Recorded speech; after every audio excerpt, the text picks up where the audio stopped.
बहुत समय पहले की बात है। असम की हरी भरी पहाड़ियों पर स्थित मां कामाख्या का मंदिर शक्ति और आस्था का महान केंद्र माना जाता था। हर साल आषाढ़ महीने में एक अनोखी घटना होती थी। कहा जाता है कि इन 3 दिनों में मां कामाख्या विश्राम करती हैं, क्योंकि यह समय प्रकृति की सृजन शक्ति का प्रतीक माना जाता है।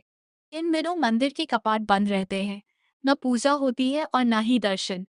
दूर दूर से आए श्रद्धालु धैर्य के साथ प्रतीक्षा करते हैं। पूरा वातावरण भक्ति, श्रद्धा और विश्वास से भर जाता है। चौथे दिन सुबह मंदिर के द्वार खुलते हैं, घंटियों की मधुर आवाज गूंज उठती है और भक्त जय मां कामाख्या के जयकारे लगाते हैं। ऐसा माना जाता है कि मां का आशीर्वाद पाने से जीवन में सुख, समृद्धि और नई ऊर्जा आती है।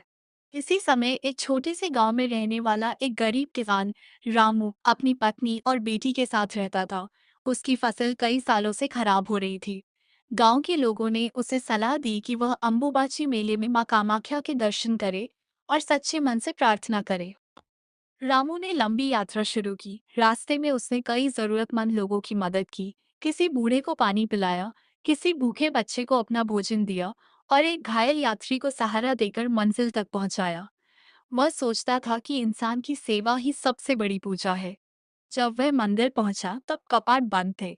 उसने धैर्यपूर्वक 3 दिन तक वहीं रहकर मां का स्मरण किया। चौथे दिन जैसे ही मंदिर के द्वार खुले, रामू ने सिर झुकाकर कहा, माँ, मुझे धन नहीं चाहिए, बस इतना आशीर्वाद दीजिए कि मैं अपने परिवार का पालन पोषण ईमानदारी से कर सकूं। कहते हैं कि माँ कामाख्या सच्चे मन की पुकार अवश्य सुनती है। रामू जब अपने गांव लौटा तो उस वर्ष उसकी फसल पहले से कहीं बेहतर हुई।